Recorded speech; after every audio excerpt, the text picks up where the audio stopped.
أشهد أن لا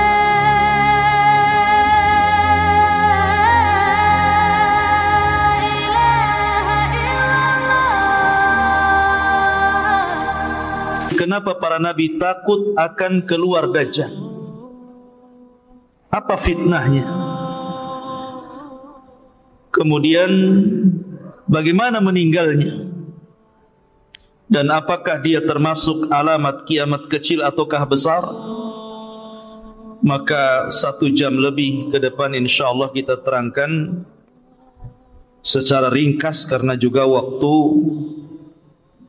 dikhawatirkan terlalu larut malam kalau kita bentangkan dan kita baca semua riwayat-riwayat seputar Dajjal ini.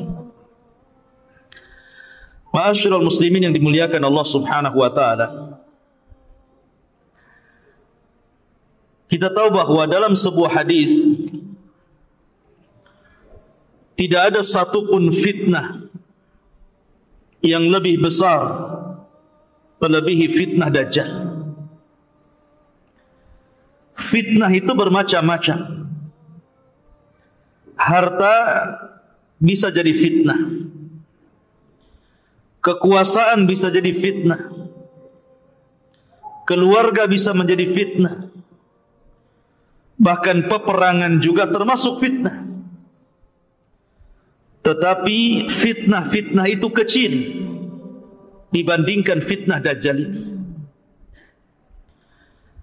Makanya kenapa Nabi SAW memerintahkan kita setiap hari Jumat untuk membaca surah Al-Kahfi. Apa alasannya?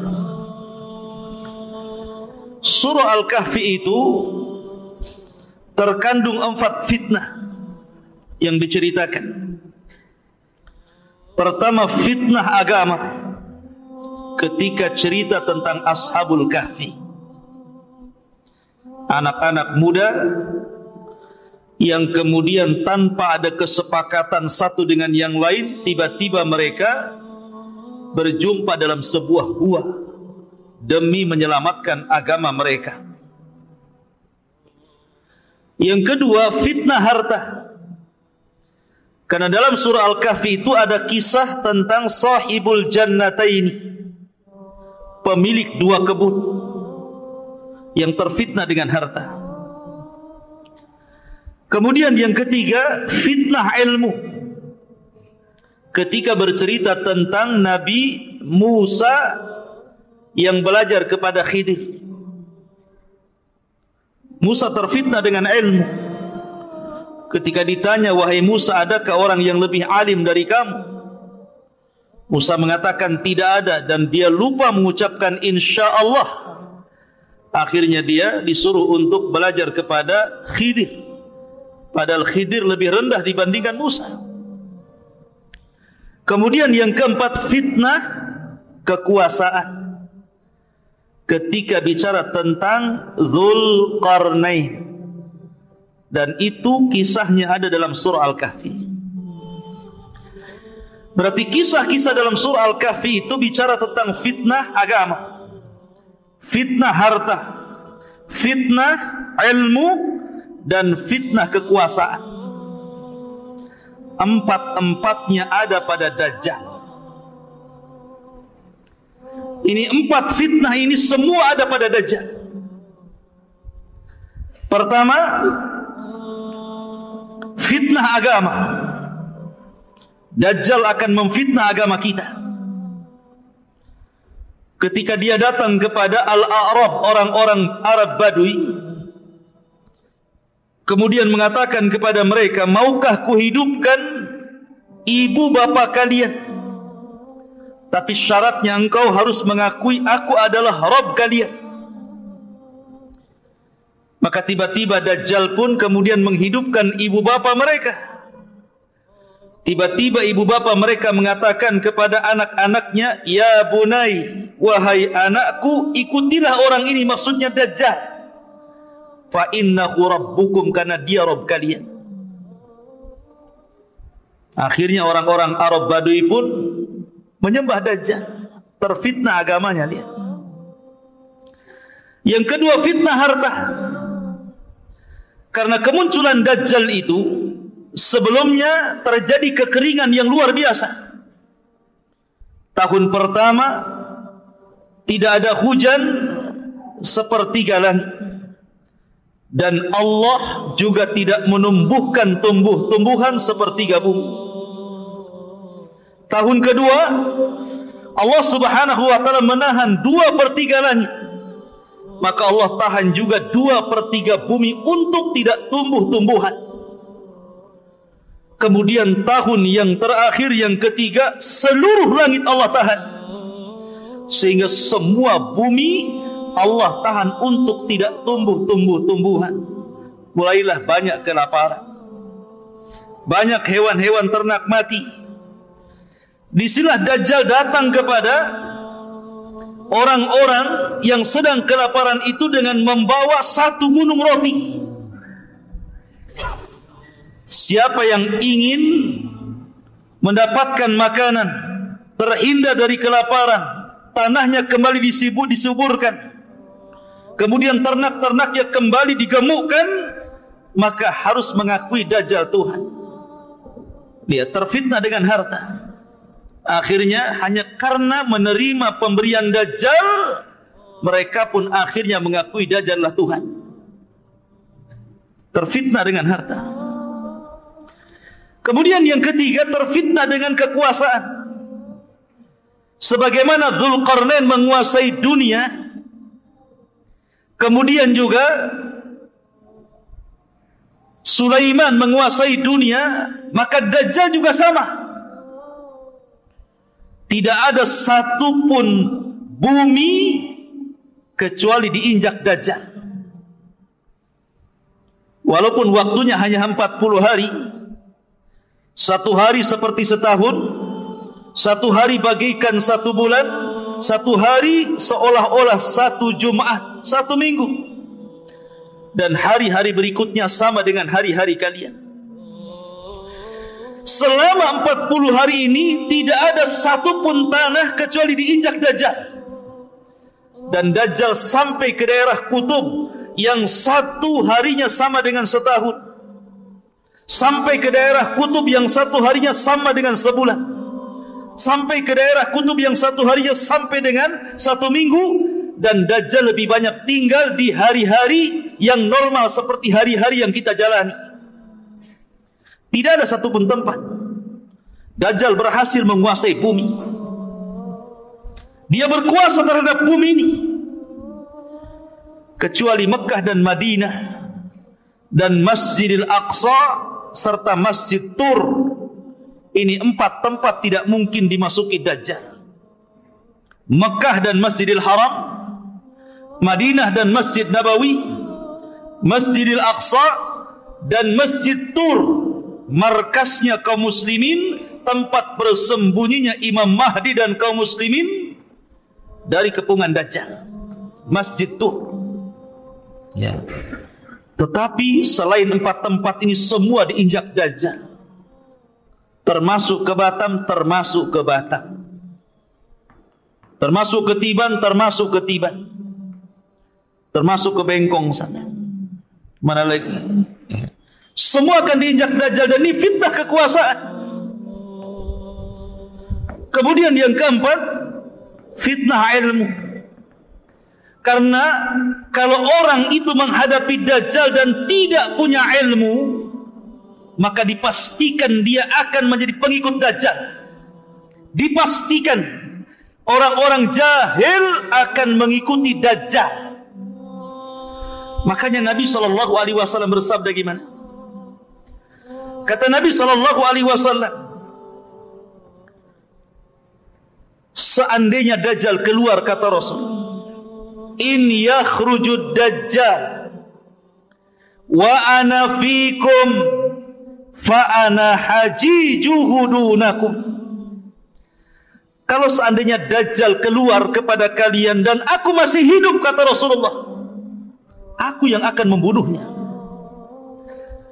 Wa iya khruj fikum walastu fikum, tapi kalau Dajjal keluar kepada kalian sementara saya tidak ada lagi di hadapan kalian, saya sudah meninggal. fa kullu mri'in hajiju nafsihi. Maka setiap jiwa harus menghadapi dajjal masing-masing, dan tidak ada perlindungan kecuali perlindungan Allah.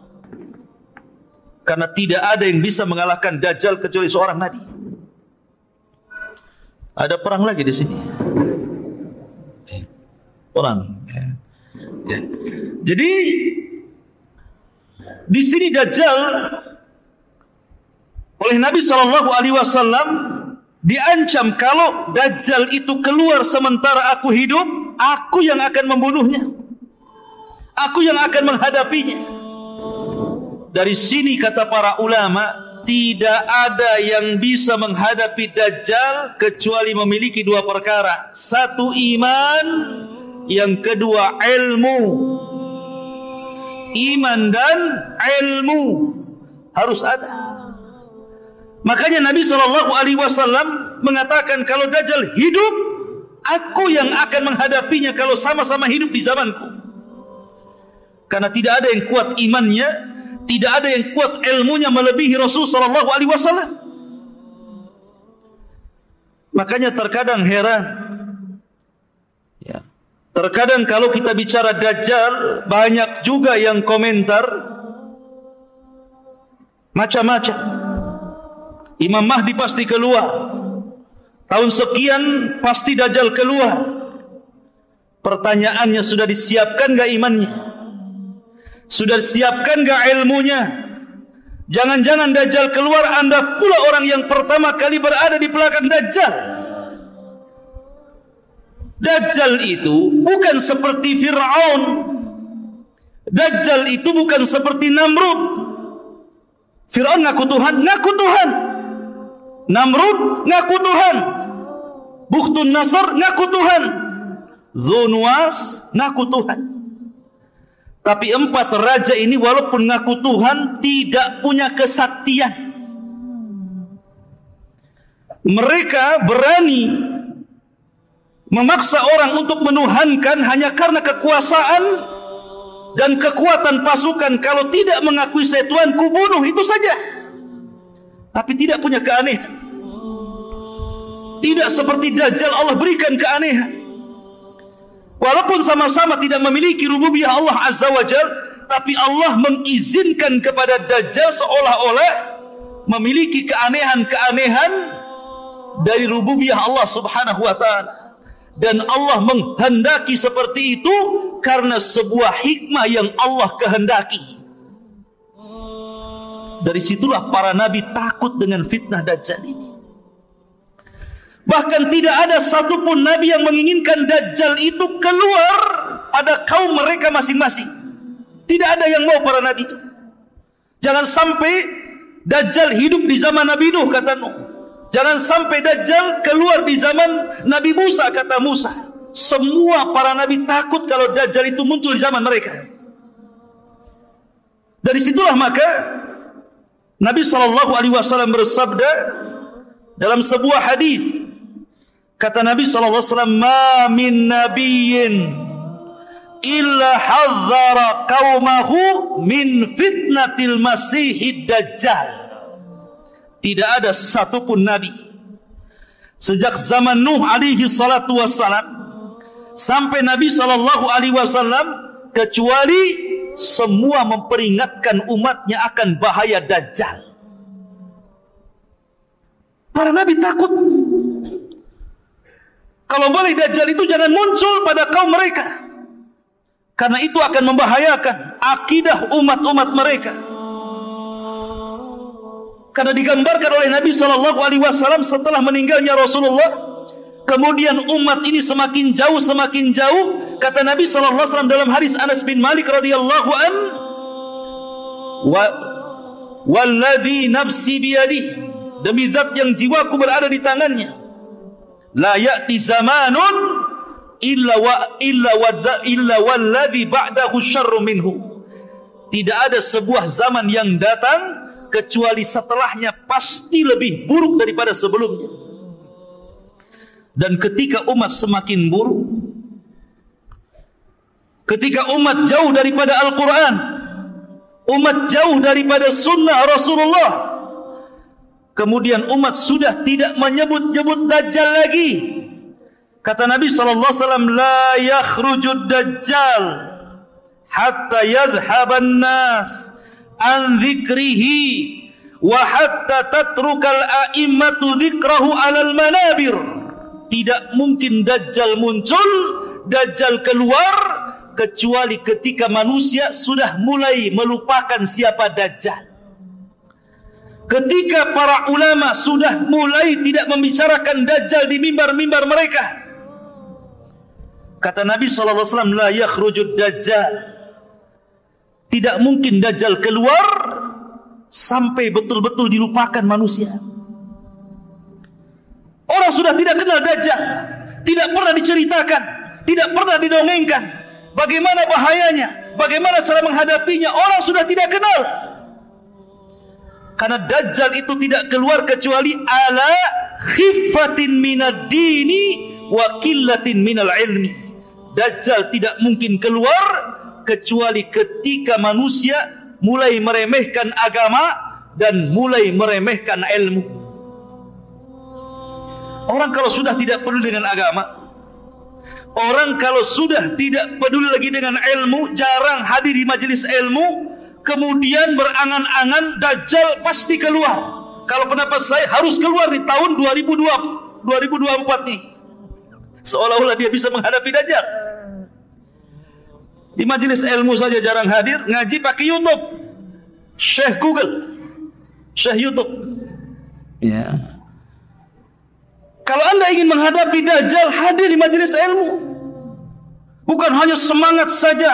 Imam Mahdi pasti keluar, Dajjal akan muncul, kita akan hadapi, kita perangi Dajjal. Wah, kayak iya saja dia. Emang siapa Anda kan itu? Ngaji saja tidak pernah, hadir di majelis ilmu juga tidak pernah. Menguatkan ilmu itu bukan hanya cerita Dajjal, hadir di majelis Dajjal saja. Anda harus kuatkan bab tauhid, Anda harus kuatkan bab akidah, Anda harus kuatkan bab manhaj, bab fikih, semua harus dipelajari. Ilmu itu kan bukan ilmu akhir zaman saja, ya. Tapi ilmu itu mencakup seluruh agama. Baru kuat ilmunya, baru bisa menghadapi Dajjal. Tapi saya sudah tahu ciri-cirinya, Ustaz. Iya, tahu ciri-cirinya. Pas ketemu, jangan-jangan Anda pula yang pertama menuhankan Dajjal. Karena ada orang diceritakan dia merasa mampu melawan Dajjal, dicarinya Dajjal. Pas ketemu kelepek-kelepek dia ikut Dajjal. Ya. Makanya Nabi SAW mengatakan, kalau Anda berjumpa dengan Dajjal, kemudian Dajjal mulai memperlihatkan keanehannya, membawa air yang sangat putih yang memancar dari bumi, kemudian membawa api yang menyala-nyala. Kata Nabi SAW, ini karena kasih sayangnya Rasul kepada kita loh ya. Pejamkan mata. Kita disuruh memejamkan mata, kemudian masuklah ke dalam api yang hakikatnya itu dia air. Sebab kalau seandainya kita tidak memejamkan mata, kemudian mata kita melek, tentu kita akan terpengaruh, justru masuk ke dalam air yang hakikatnya itu adalah api. Dan kita akan masuk ke dalam neraka. Lihat bagaimana Nabi SAW sayang dengan kita, suruh memejamkan mata. Ya, ma'asyiral muslimin yang dimuliakan Allah Subhanahu wa taala. Bicara Dajjal, Dajjal itu tidak mungkin keluar kecuali karena ghadbah yaghdhibuha, karena sebuah kemarahan yang disulut, maka dia keluar. Di zaman Nabi SAW, Abdullah bin Umar radhiyallahu an yang bersumpah bahwa Ibnu Sayyad adalah Dajjal. Suatu ketika dia berpapasan dengan Ibnu Sayyad yang sudah dewasa. Tiba-tiba terjadi komunikasi, kemudian berselisih pendapat. Akhirnya Abdullah bin Umar menampar Ibnu Sayyad, kemudian pergi. Ibnu Sayyad marah. Kemudian dia sembunyi di rumah Hafsah. Maka kemudian Hafsah pun mengatakan kepada Abdullah bin Umar, adiknya, saudaranya, karena sama-sama anak Umar bin Khattab radhiyallahu anhu, dan mengatakan, wahai Abdullah bin Umar, aku pernah mendengar Rasul bersabda, la yakhrujud dajjal illa ala ghadbatin yaghdhibuha. Tidak mungkin dajjal keluar kecuali karena ada yang menyulut kemarahannya. Dan di akhir zaman dajjal itu keluar karena terpancing dengan kemarahan terhadap orang Yahudi. Karena sebelum terjadi atau sebelum dajjal ini keluar, ikhwatu fiddin, maka sebelumnya terjadi perang yang sangat dahsyat yang disebut dengan Malhamatul Kubra.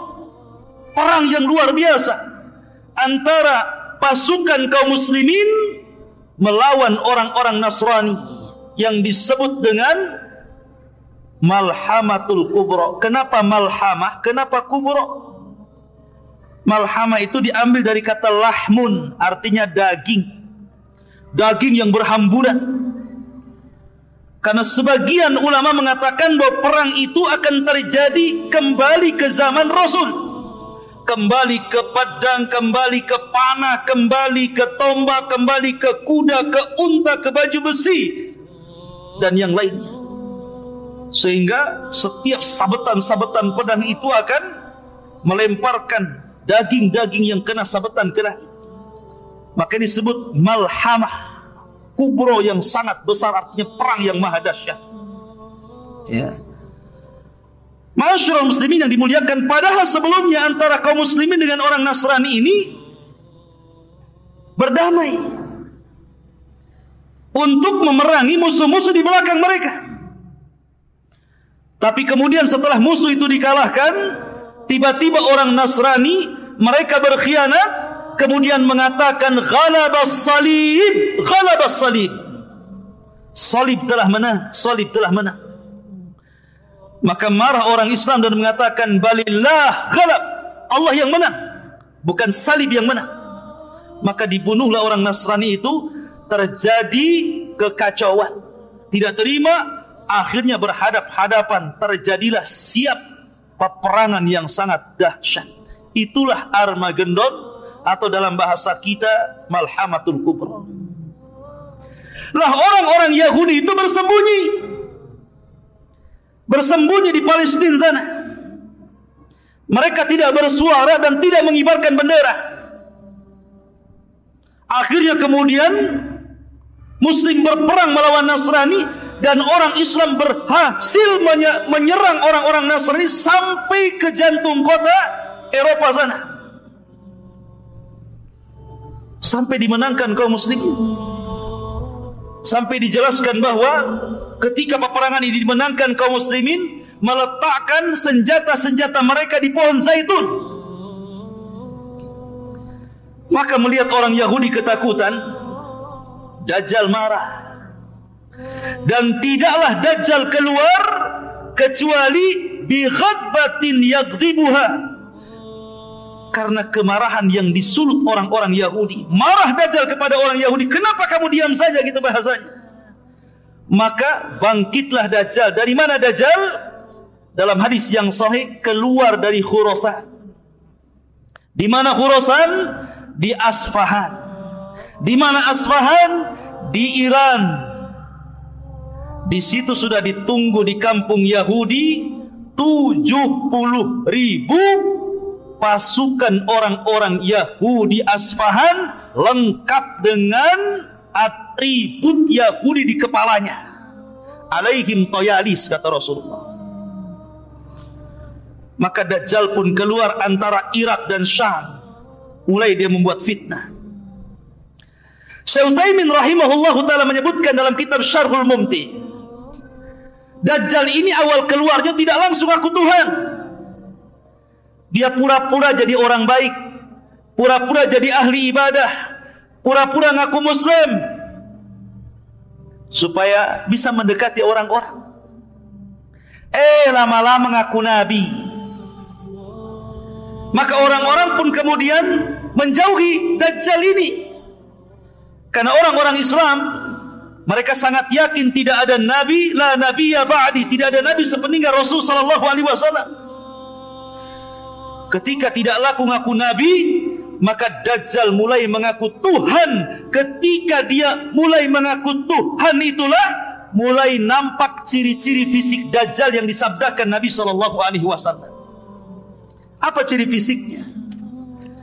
Mulailah Dajjal nampak ciri fisiknya, rajulun, seorang laki-laki, syab, anak muda, ahmar, kulitnya kemerah-merahan, qasir, orangnya pendek, gemuk, kemudian afhaj, kakinya bengkok, ja'dur ra'si, rambutnya keriting, ajlal jabhah, kemudian dahinya lebar, aridatun nahri, bidang dadanya, mamsuhul ainil yumna,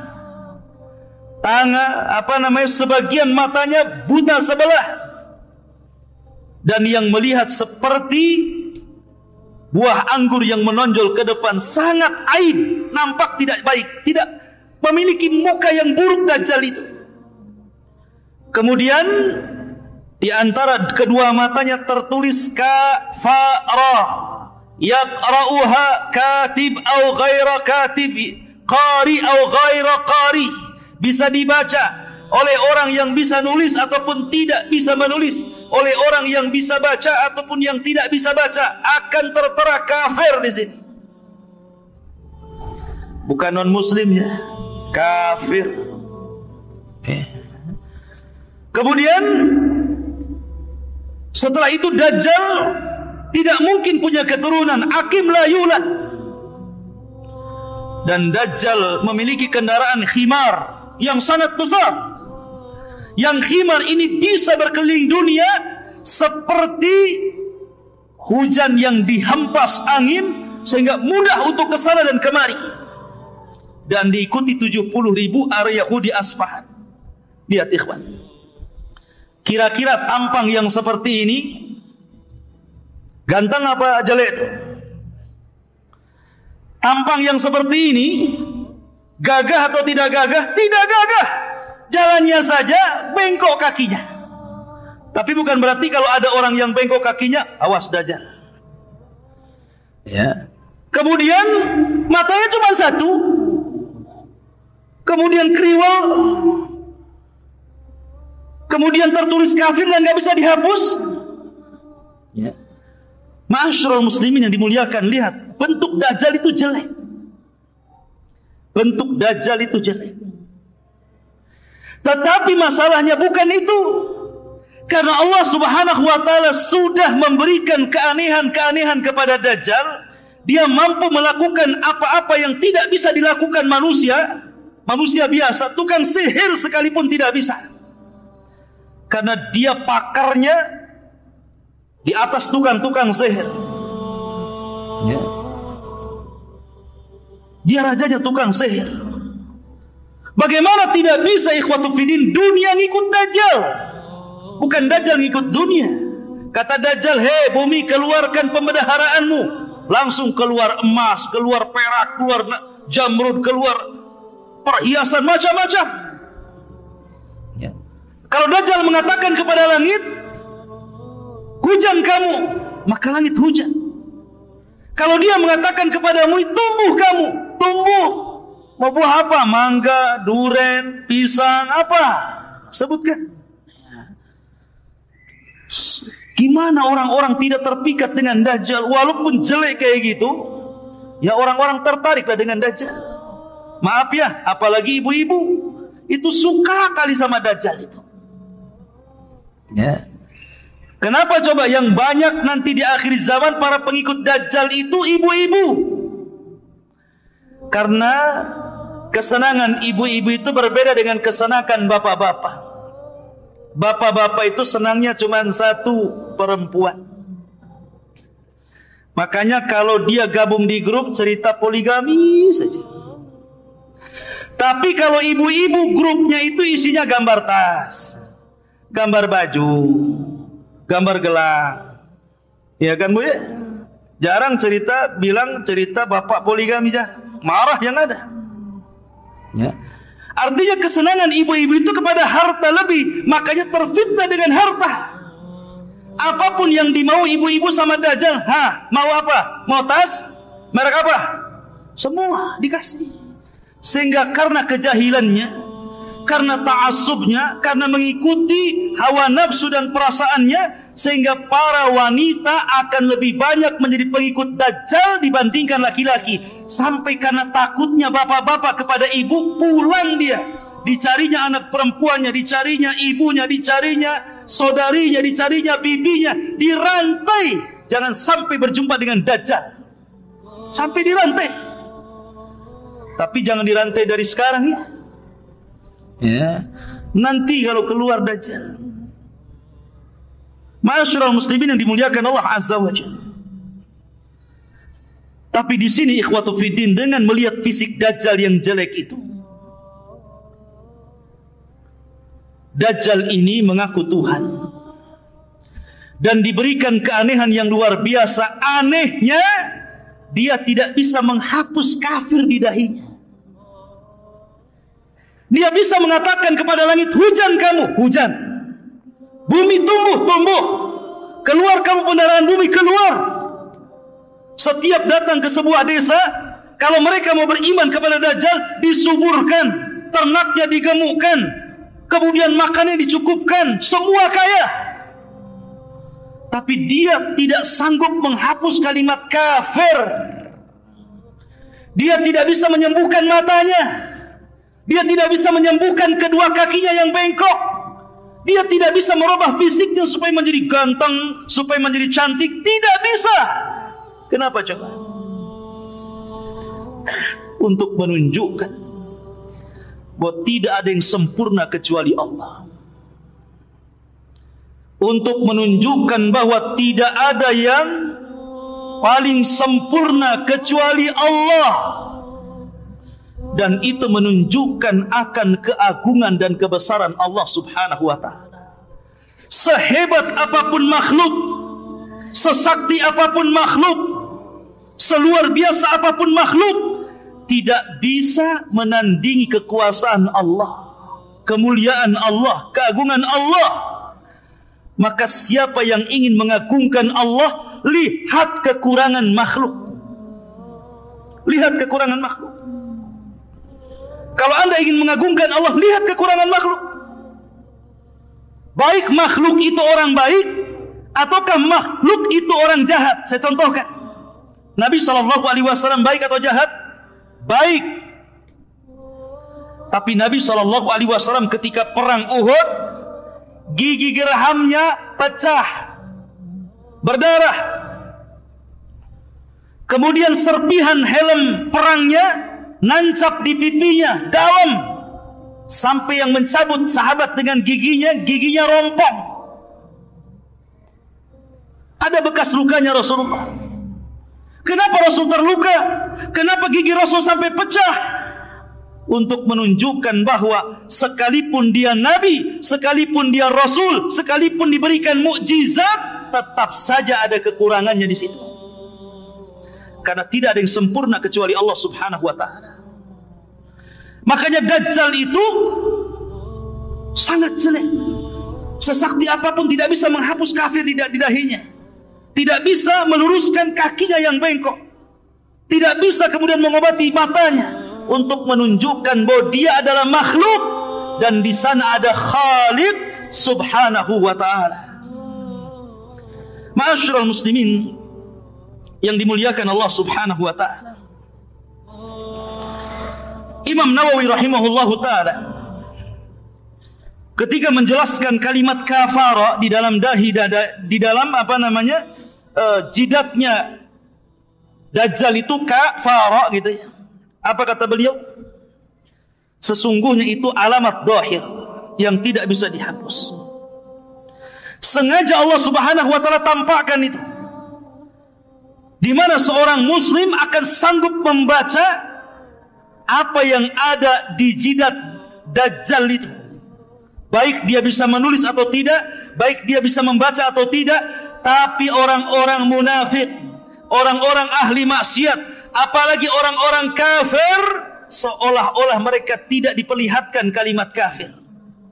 Lihat. Dari sini ikhwatu fiddin, bahwa hidayah itu milik Allah Subhanahu wa ta'ala. Sudah jelas-jelas ada kafirnya, dia tidak mau mengkafirkan Dajjal, malah jadi pengikutnya. Itu tanda-tanda yang sudah jelas loh. Jelas-jelas saya ini kafir, kenapa kamu ikut orang kafir gitu.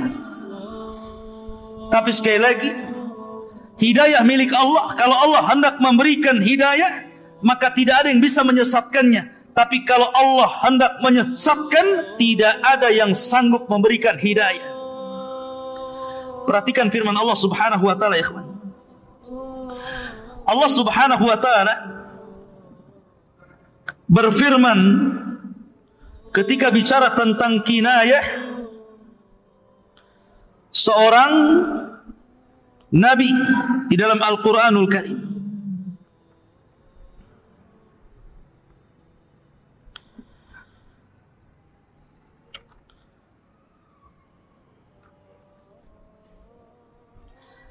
Allah Subhanahu wa ta'ala menjelaskan tentang bahwa hidayah itu milik Allah Subhanahu wa ta'ala. Innaka la tahdi man ahbabta walakinallaha yahdi man yasha. Sesungguhnya ya Muhammad, engkau tidak akan mampu memberikan hidayah kepada orang yang kau cintai, karena hidayah itu hanya milik Allah Subhanahu wa ta'ala. Allah yang kasih kepada siapa yang dikehendaki. Dari sini maka, karena hidayah itu milik Allah, maka mintalah perlindungan kepada Allah. Kalau seandainya Allah takdirkan Dajjal muncul, agar kita diistiqomahkan dan tidak mudah goyah keimanan kita.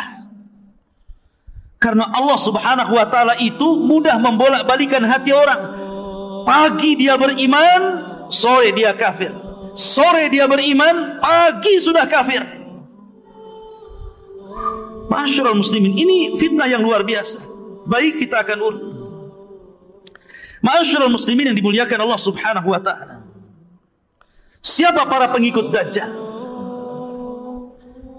Saya katakan di awal bahwa Dajjal itu akan muncul di Khurasan. Kemudian akan diikuti 70.000 Yahudi Asfahan, lengkap dengan atribut Yahudi di kepalanya. Dari situlah mulai Dajjal melanglang buana. Kemudian Dajjal pun mulai memerangi bangsa Arab. Kemudian banyak orang-orang Arab akhirnya ikut Dajjal, orang-orang Arab yang jahil. Banyak yang ikut Dajjal. Kemudian nyasar ke orang-orang Turk. Orang-orang Turk itu orang-orang yang matanya sama dengan mata kita. Kayak orang-orang Asia model-model antum ini. Ya. Jadi matanya sipit, wajahnya bulat gitu ya. Kulitnya putih. Itu kan orang-orang Asia.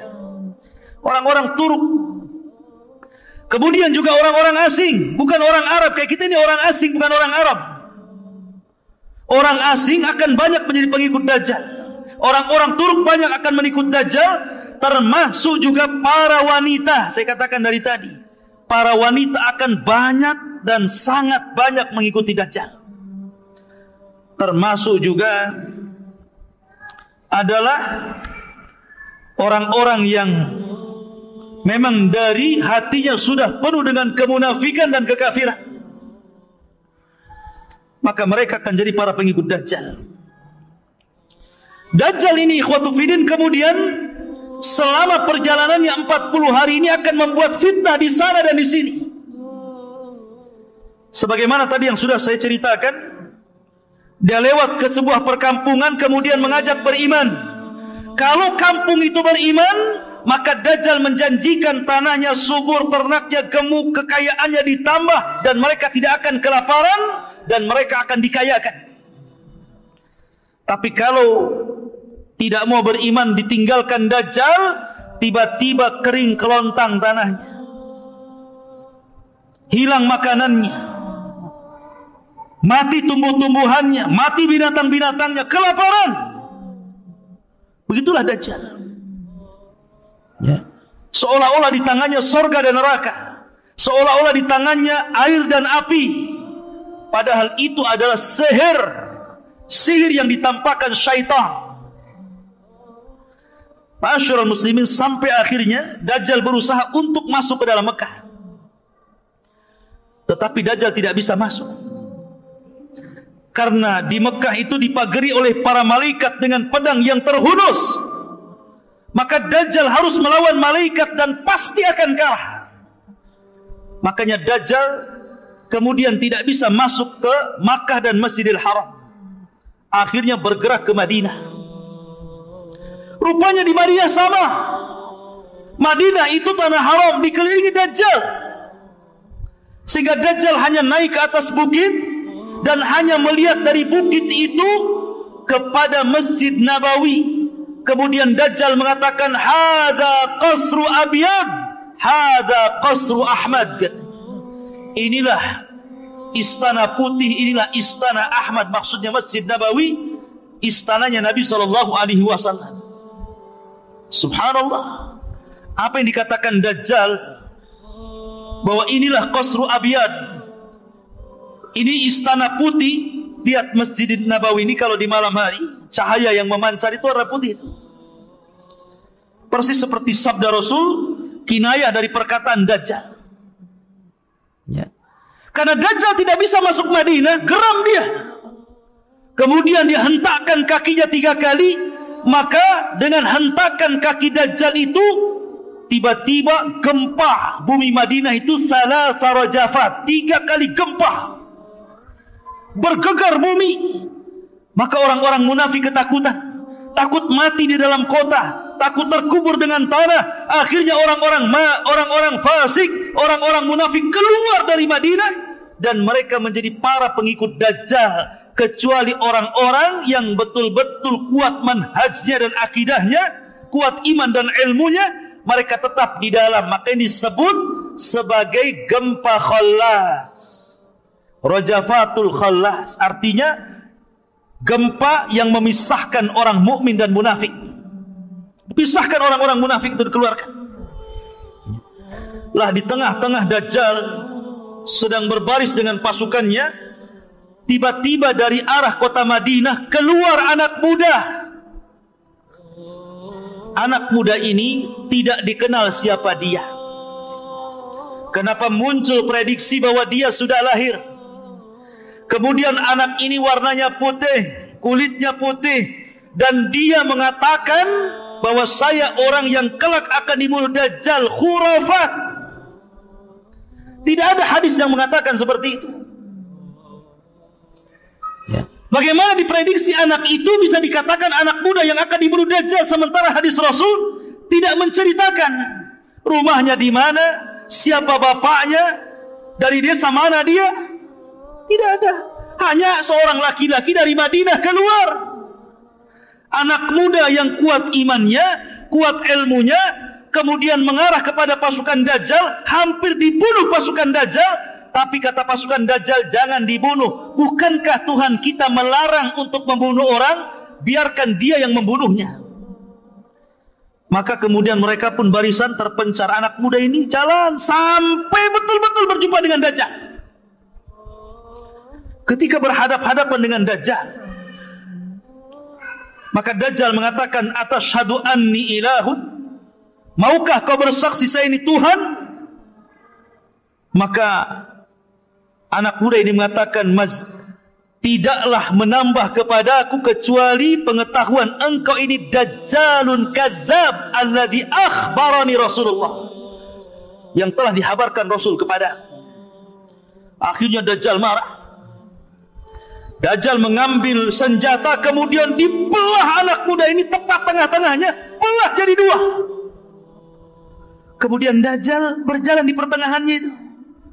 Di antara belah badan 2 itu, di tengah-tengahnya Dajjal kemudian jalan. Kemudian setelah itu Dajjal berteriak kepada anak buahnya, kalau sekiranya aku hidupkan anak muda ini, atashhadu anni ilahukum, maukah kalian bersaksi bahwa saya ini Tuhan kalian, ana rabbukum, saya Rabb kalian? Semua orang-orang mengatakan, ya, kami bersaksi Anda ini Tuhan.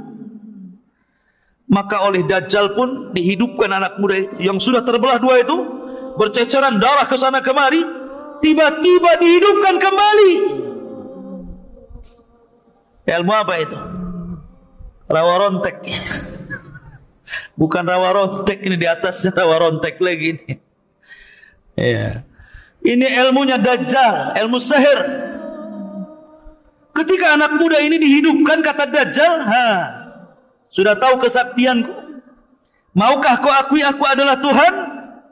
Kata anak muda ini, tidaklah, kata anak muda ini, setelah kejadian ini tidaklah menambah kepadaku kecuali engkau itu Dajjalun kadzab, akhbarani Rasulullah. Makin yakin kau ini Dajjal yang dihabarkan Rasulullah. Maka Dajjal ngamuk, hampir-hampir dia membunuh anak muda, tapi tidak bisa. Dajjal sudah hilang kesaktiannya, tidak bisa lagi membunuh anak muda itu.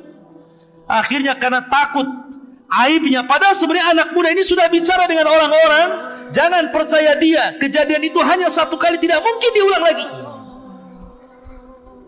Tapi dasar orang yang sudah buta hatinya, buta matanya, buta hidayah, maka tidak didengar ucapan anak muda itu. Akhirnya anak muda itu dilempar ke dalam api yang hakikatnya itu air. Padahal anak muda sudah mengatakan dia tidak mungkin bisa mengulang lagi, tidak mungkin membunuhku. Tapi biar kelihatan bahwa Dajjal sakti, dilemparnya ke dalam api, tidak jadi dibunuh. Ma'asyiral muslimin yang dimuliakan Allah Azza wa Jalla. Akhirnya Dajjal pun mulai melanglang buana ke sana kemari, menyesatkan manusia sebanyak-banyaknya. Dan inilah fitnah yang paling besar. Nabi SAW bersabda, Allahumma la taj'al musibatana fi dinina. Ya Allah, jangan kau jadikan musibahku menimpa kepada agamaku. Dan Dajjal ini fitnahnya soal agama. Betul-betul disesatkan kita ini, dirubah agama kita ini. Makanya kenapa wajar kalau para nabi itu sangat memperingatkan umatnya tentang bahaya Dajjal. Nuh mengatakan kepada umatnya, hati-hati Dajjal, hati-hati dengan Dajjal.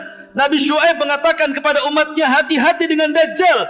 Nabi Saleh, Nabi Lut, Nabi Ibrahim, Nabi Musa, Nabi Isa, seluruh para nabi mengatakan kepada umatnya, hati-hati dengan fitnah Dajjal. Termasuk Rasulullah. Termasuk Rasulullah. Nabi SAW sangat ketakutan, sehingga Rasul mengatakan kepada para sahabatnya, mundu khalaqallahu Adam ila qiyamis saati a'zam fitnah min fitnatil masih Dajjal. Sejak Allah ciptakan Adam sampai kiamat dibangkitkan, tidak ada fitnah yang lebih besar melebihi fitnah Dajjal, kata Rasulullah. Akhirnya sahabat ketakutan lah, karena Rasul mengatakan seperti itu. Apalagi Rasul itu kalau cerita Dajjal terus saja bercerita. Kadang di mimbar Jumat, kadang di khutbah-khutbahnya, kadang ketika menasihati dalam peperangan, kadang ketika ngobrol, selalu bercerita Dajjal. Gimana sahabat gak takut? Sehingga sahabat mengatakan, karena engkau selalu bercerita Dajjal ya Rasulullah, hatta dhananna annahu fi ta'ifatin nakhli, sampai kami para sahabat menyangka seolah-olah Dajjal itu sedang bersembunyi di kebun kurma Madinah. Saking takutnya para sahabat, jangan-jangan Dajjal itu sudah ada di kebun kurma Madinah, karena Rasul selalu bercerita tentang Dajjal. Dan begitulah caranya para nabi untuk menghindarkan kemunculan Dajjal, dengan cara berbicara banyak tentang Dajjal. Karena Dajjal tidak mungkin keluar kecuali kalau orang sudah berhenti menyebut-nyebut tentang Dajjal. Maka ceritakan Dajjal kepada anak-anak Anda, ceritakan kepada anak-anak kita tentang bahaya Dajjal. Nah, Dajjal ini begini-begini. Sudahlah cerita-cerita dua anak botak itu nggak usah diceritakan. Tidak perlu cerita tentang kura-kura ini itu, tidak perlu. Dari sekarang ceritakan tentang Dajjal, ceritakan tentang Ya'juj dan Ma'juj, ceritakan tentang turunnya Isa, ceritakan tentang Rasulullah, para sahabat. gantilah sekarang cerita-cerita di rumah itu. Karena Dajjal tidak mungkin keluar, bahkan akan gagal keluar di tahun 2022 kalau Anda terus cerita Dajjal. Ya, memang kan begitu hadisnya. Ya. Supaya enggak keluar tahun 2022 apa? Perbanyak cerita Dajjal. Ceritakan Dajjal di mana-mana. Enggak keluar itu. Karena Rasul yang mengatakan, la yakhrujud Dajjal hatta yadhhaban nas an dzikrihi wa tatrukal a'immatu dzikrahu 'alal manabir. Tidak mungkin Dajjal keluar sampai manusia berhenti menyebutnya. Para dai, para duat berhenti menyebut di mimbar-mimbarnya. Ketika manusia sudah lalai, Dajjal keluar. Tapi kalau antum terus menyebutkan soal Dajjal, maka Dajjal tidak mungkin keluar dalam waktu dekat. Karena masih banyak orang yang bercerita Dajjal. Ya.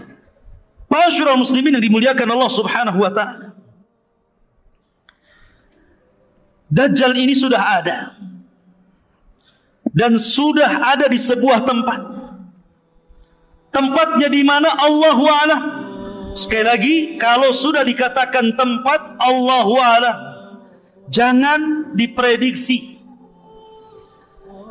Karena Nabi SAW ketika ditanya soal tempat, apakah di laut Syam? Oh tidak, di laut Yaman. Apakah di laut Syam? Oh tidak, di laut Yaman. Kata Rasul, oh tidak. Bal min kibalil masyriq, ma huwa min kibalil masyriq, ma huwa min kibalil masyriq, kata Rasulullah.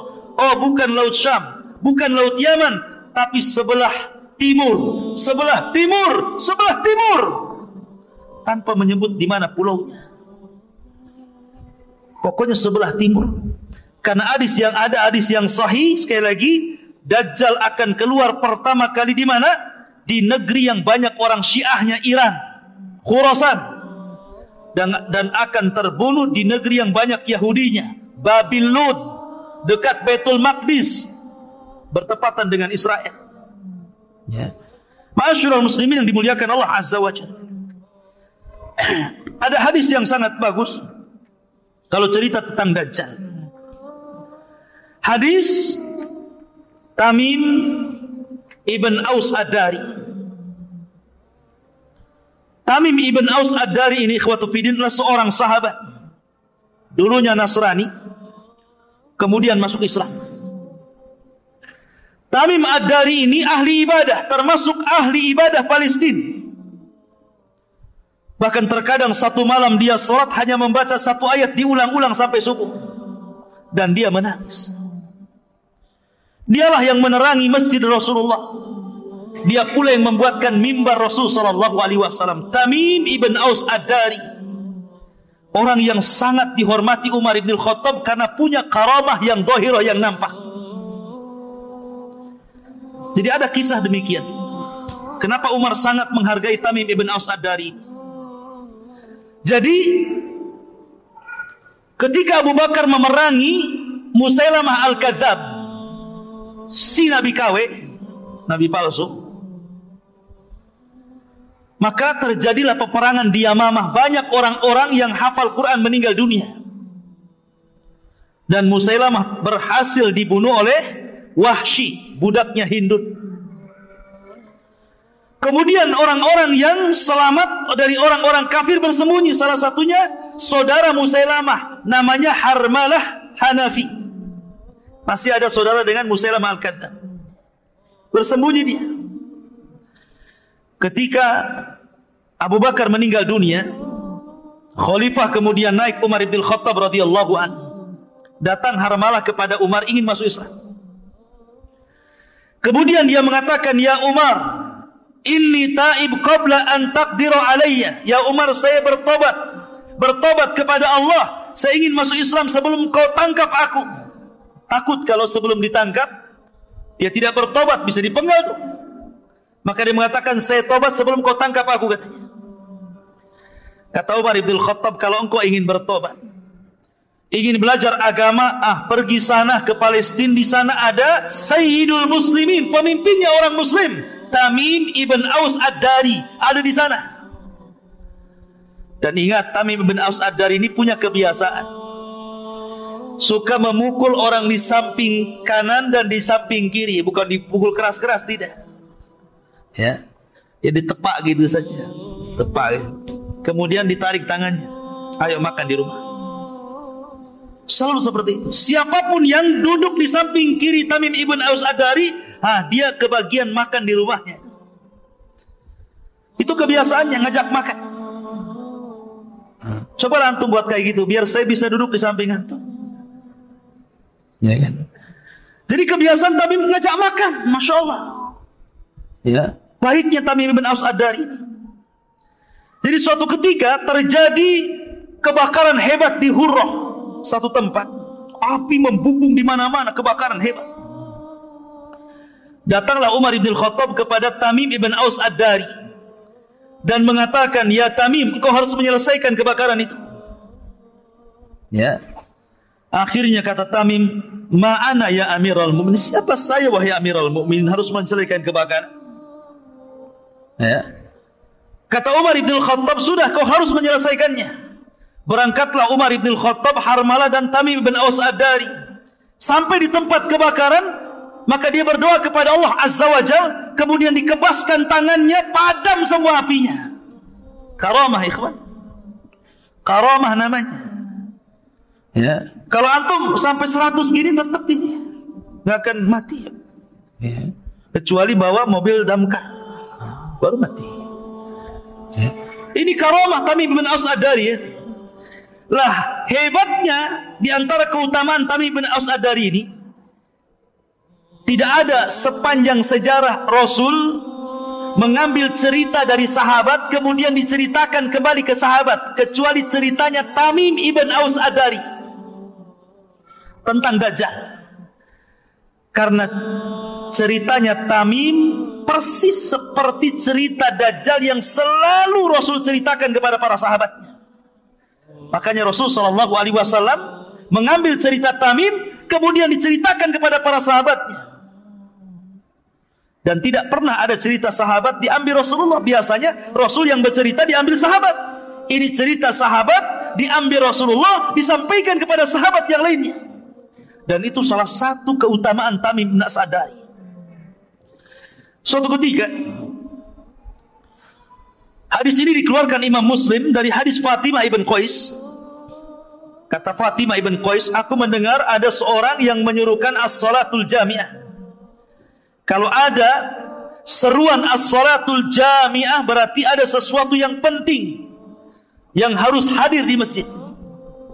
Makanya dalam salat kusuf, gerhana itu disunnahkan kalimat bukan azan, tapi menyebut as-salatu jami'ah kalau ngundang orang. Jadi kalau terjadi gerhana, antum ke masjid, ambil mic, as-salatul jami'ah, biar orang-orang datang. Bukan azan. Ya. Maka orang-orang pun kemudian datang. Setelah itu kemudian Nabi SAW sholat. Setelah sholat kemudian Nabi SAW berceramah naik ke atas mimbar. Kata Nabi SAW, inni wallah ma jama'tukum li raghbatin wala li rahbatin. Kata Rasulullah, aku tidak mengumpulkan kalian karena ada perkara yang menyenangkan atau ada perkara yang menakutkan, walakinni jama'tukum, tetapi sengaja aku kumpulkan kalian, li'anna Tamim ibn Aus Ad-Dari kana rajulan nasraniyan faja'a fabaya'a wa aslama wa haddatsani haditsan wafaqa alladhi kuntu uhaddithukum anil masihid dajjal. Akan tetapi kata Rasul, sengaja aku kumpulkan kalian. Ada seseorang namanya Tamim bin Aus Ad-Dari baru saja datang, berbaiat kepadaku, masuk Islam kepada agamaku. Dia menceritakan sebuah cerita persis seperti yang aku ceritakan kepada kalian tentang Dajjal. Mulailah Nabi SAW bercerita tentang ceritanya Tamim ibn Aus Ad-Dari. Jadi Tamim dan 30 awak ini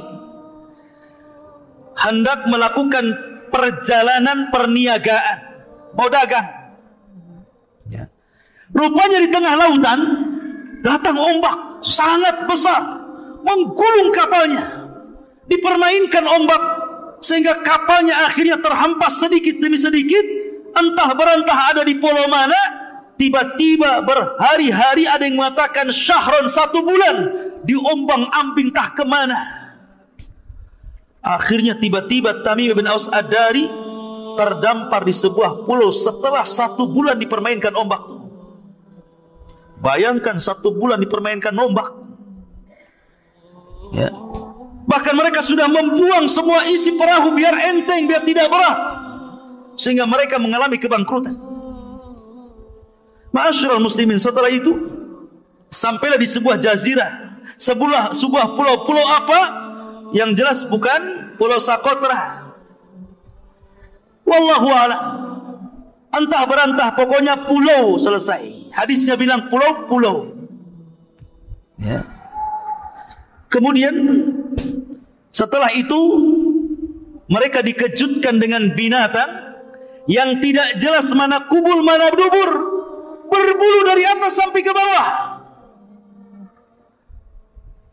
Kemudian tiba-tiba mereka ketakutan dan mengatakan, wailaki man anti, celaka siapa kamu, aneh kali bentukmu, penuh dengan bulu, mana dubur mana kubul nggak jelas, mana laki-laki mana perempuannya nggak jelas gitu. Yang jelas bukan LGBT. Ya. Pokoknya binatang yang berbulu, penuh dengan bulu. Wailaki man anti, celaka kamu siapa kamu. Tiba-tiba binatang itu bisa bicara, loh, bayangkan. Ana jassasah, katanya. Saya jassasah. Luar biasa ya, Pak. Kalau antum nemui makhluk di hutan tiba-tiba bisa bicara, tak lari ke birit-birit antum.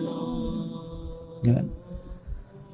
Karena ini ketakutan Tamim bin Aus Ad-Dari ini, bertanya lagi, man jassasah, siapa jassasah? Jassasah diambil dari jasus, artinya mata-mata dajjal. Tetapi jassasah ini tidak mau banyak berdialog dengan Tamim dan 30 awaknya.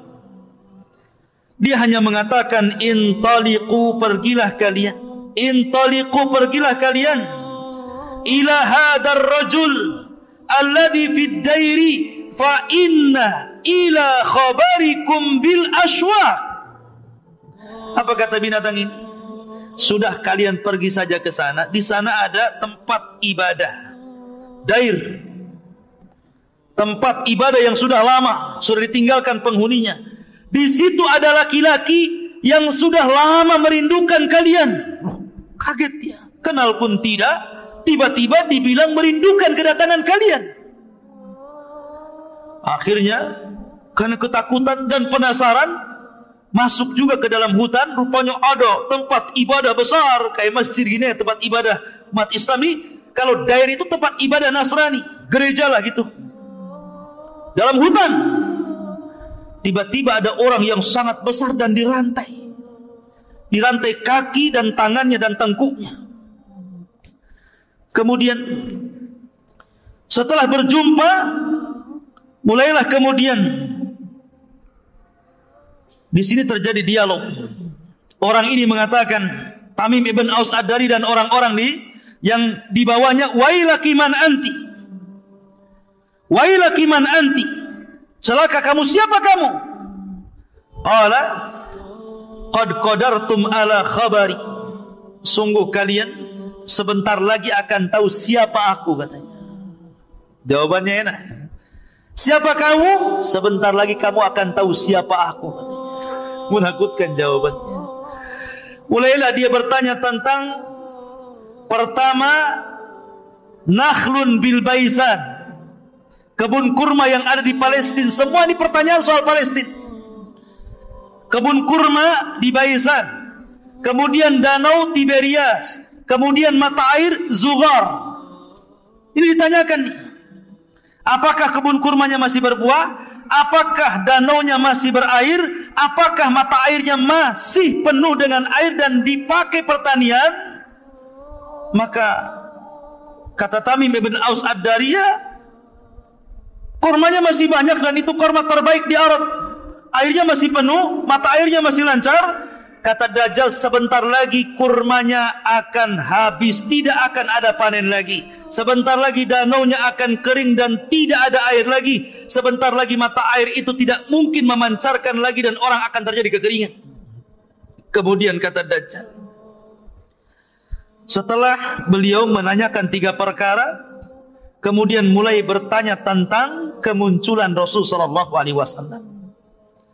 Kata orang ini, dia mengatakan, akhbiruni an nabiyyin ummiyin, ceritakan tentang seorang nabi yang diutus kepada orang yang ummi itu.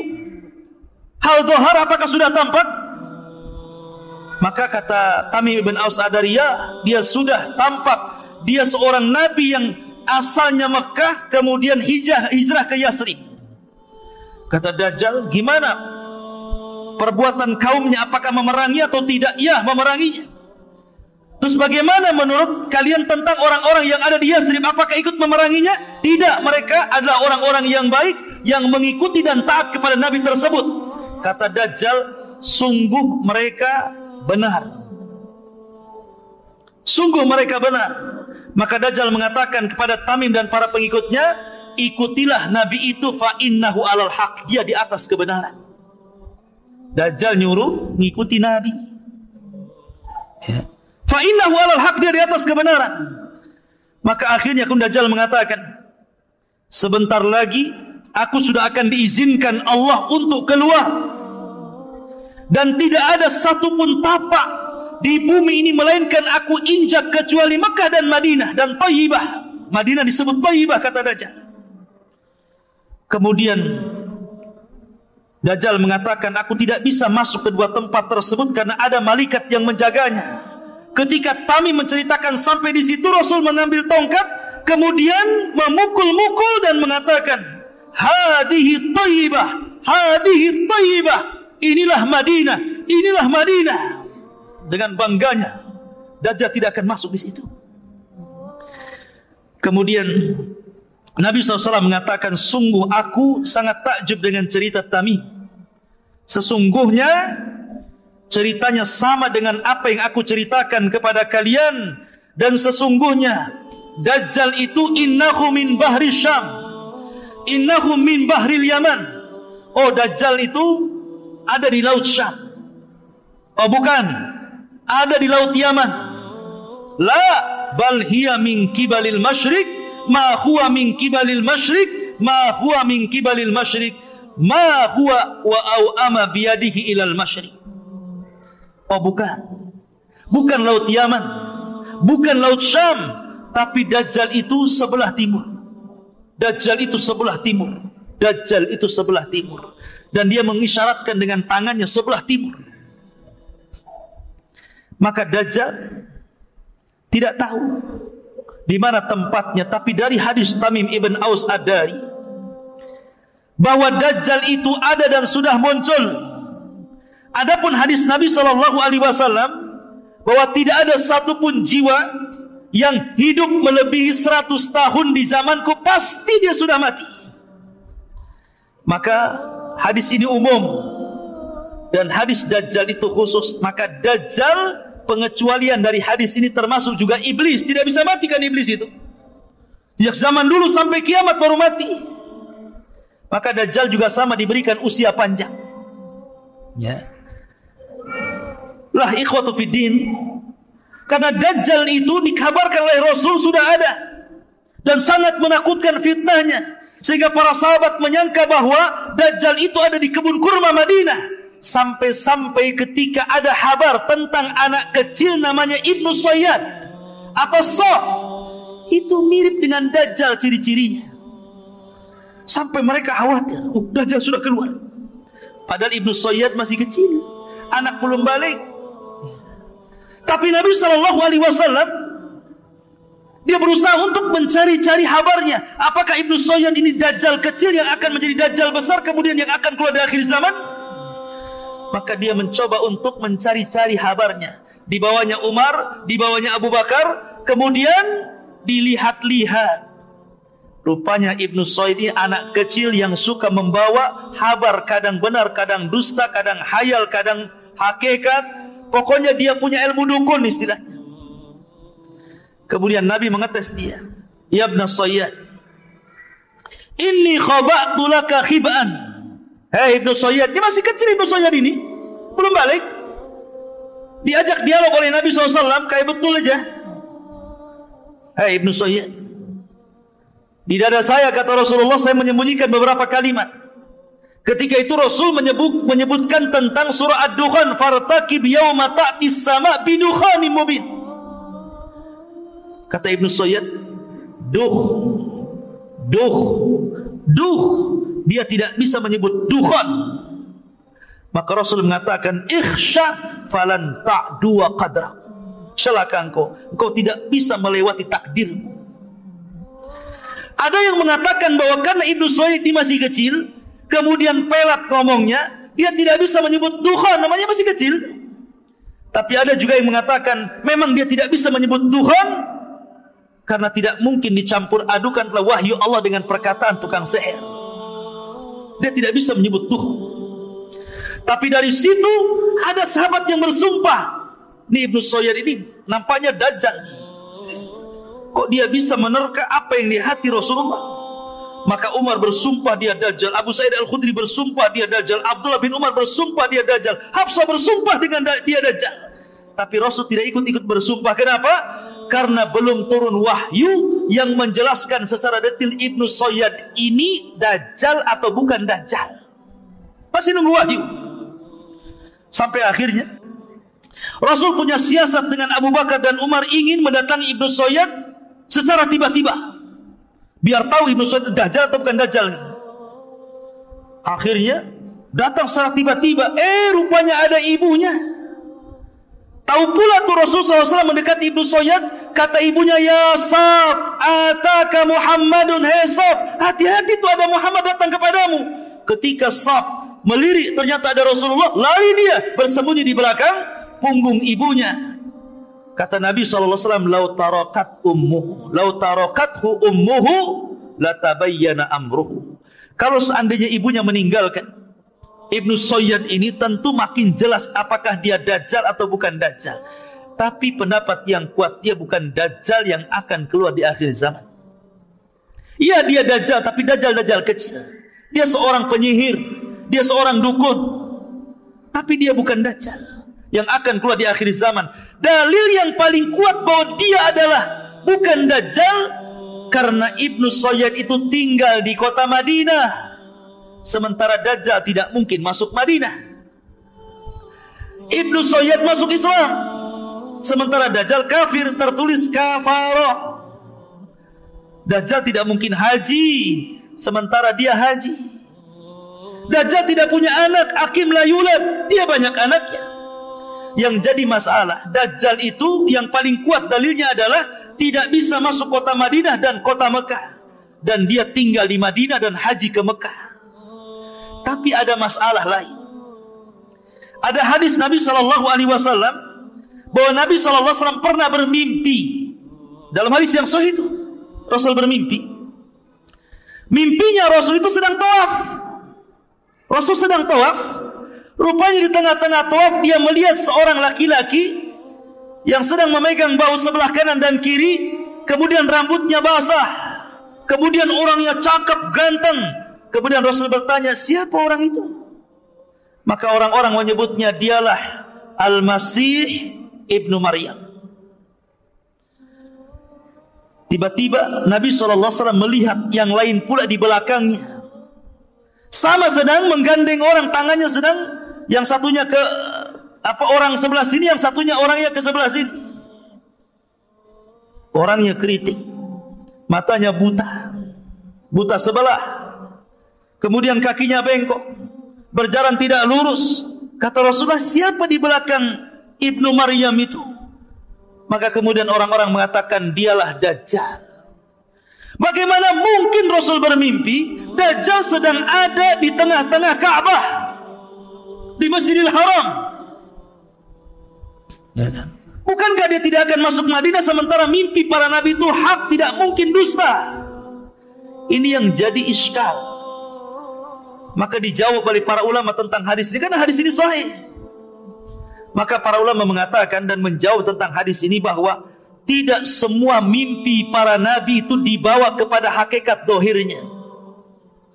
Tidak semua mimpi para nabi dibawa kepada hakikat dohirnya. Buktinya ketika dia Umar bin bermimpi bahwa dia pakai pakaian beberapa lapis, kemudian sampai diseret bajunya, kemudian dia nanya kepada Rasul tentang mimpi tersebut, maka Rasul menakwilkan itu soal agama. Kemudian Rasul SAW bermimpi bahwa dia mengeluarkan air dari tangannya. Kemudian para sahabat banyak yang minum. Kemudian sisa air itu oleh Rasul dibawa kepada Umar, kemudian minumlah wahai Umar. Maka hadis ini ditakwilkan bahwa Umar itu memiliki ilmu yang lebih dibandingkan orang lain. Pertama ditakwilkan agama, yang pertama ditakwilkan ilmu. Jadi terkadang mimpi itu tidak harus dibawa kepada hakikatnya, walaupun itu mimpi Nabi, karena akan bertentangan. Boleh jadi takwilnya maknanya bahwa Isa bin Maryam inilah yang kelak akan membunuh Dajjal. Karena sama-sama Al-Masih kan? Al-Masih Isa bin Maryam, Al-Masih Dajjal. Kalau Al-Masih ibni Maryam, Al-Masih itu memiliki makna fa'ilun. Kalau Al-Masih Dajjal memiliki makna Al-Maf'ulu. Itu perbedaannya. Kalau dalam bahasa Arab Al-Masih Isa, Al-Masih memiliki makna Al-Fa'il, dan Al-Masih Dajjal memiliki makna Al-Maf'ul. Apa maknanya? Kalau Al-Masih Isa bin Maryam diartikan memiliki makna fa'il, pelaku, karena Isa itu kalau ada orang buta diusapnya sembuh tuh. Setiap dia mengusap orang buta sembuh. Dia yang mengusap atas izin Allah sembuh. Tetapi Dajjal itu Al-Masih memiliki makna Al-Maf'ul, yang dihapus, karena matanya dihapus oleh Allah Azza wa Jalla sehingga buta sebelah. Ada juga yang mengatakan Al-Masih di sini artinya karena Dajjal itu berkeliling dunia selama 40 hari. Tidak ada satupun bumi kecuali diinjaknya. Tapi pendapat yang kuat disebutkan Al-Masih Dajjal dan Al-Masih Isa bin Maryam. Kalau Masih Isa bin Maryam Al-Masih Al-Huda, dan Al-Masih Ad-Dajjal itu Al-Masihud Dhalalah. Ma'asyiral muslimin yang dimuliakan Allah Azza wa Jalla. Lalu bagaimana caranya kita, sebelum saya bercerita tentang masalah Isa bin Maryam, bagaimana cara membunuh Dajjal?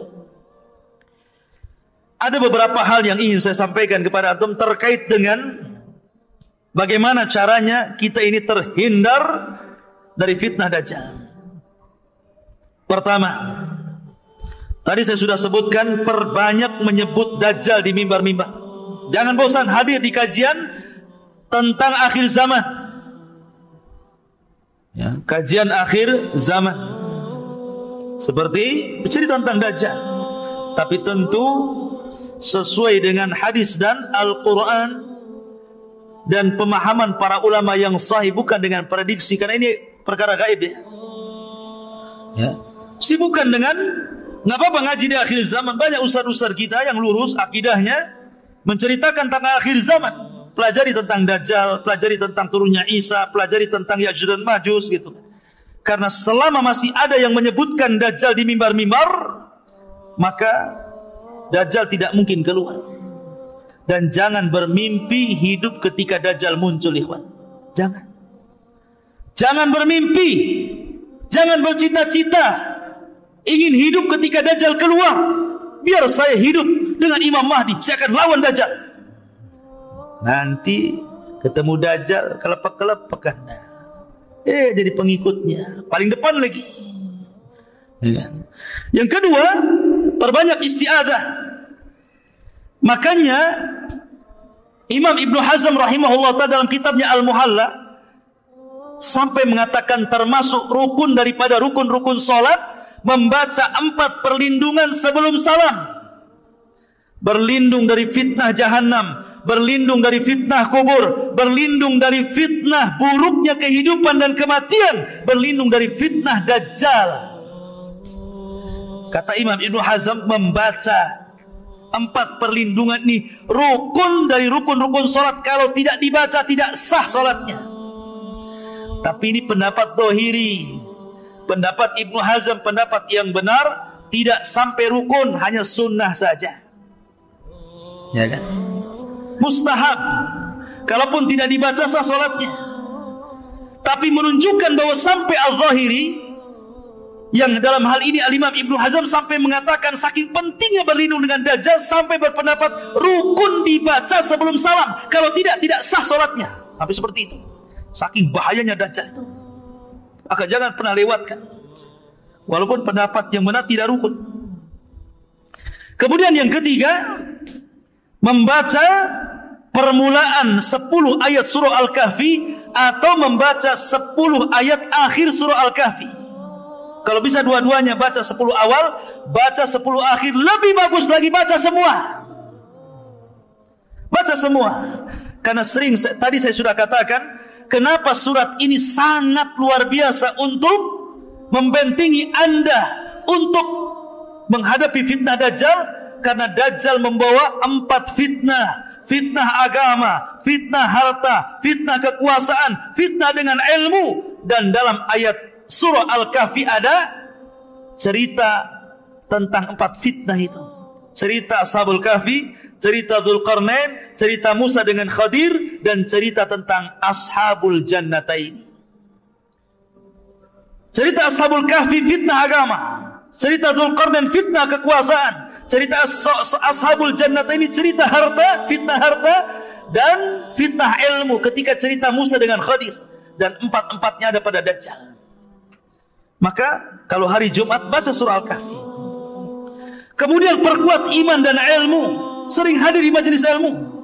Sering datang di kajian. Bukan hanya bab Dajjal saja. Kalau bab Dajjal muncul antum. Giliran bab yang lain malas. Kenapa malas? Bukan bab Dajjal katanya. Ya.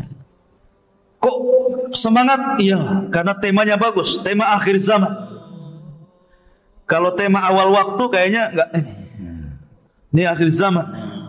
Menarik katanya. Kalau enggak menarik enggak mau datang.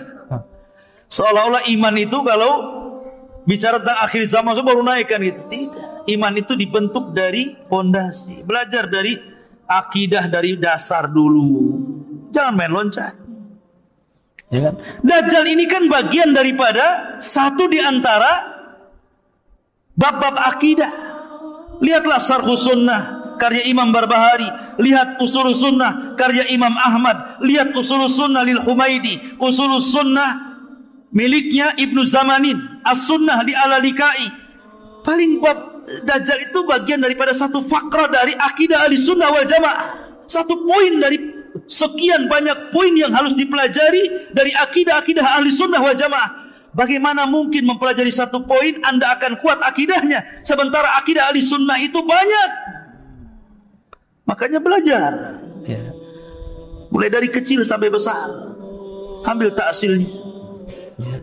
Ma'asyiral muslimin. Kemudian juga kalau memang antum bisa hidup di Mekah, tinggal di Mekah. Kalau bisa hidup di Madinah, tinggal di Madinah. Kalau bisa. Ya. Ustaz, kalau di Serambinya gimana Ustaz? Apa selamat? Wah, kalau di Serambi ya tetap kenalah. Ya. Di mana Serambi Mekah itu? Di Aceh. Aceh, masuk Dajjal ke Aceh. Ya. Karena baru Serambinya ya. Jadi kemudian juga tinggalkan maksiat dan perbuatan dosa. Lah dari sini ikhwatu fiddin, karena Dajjal ini salah satu tanda dari tanda-tanda kiamat besar.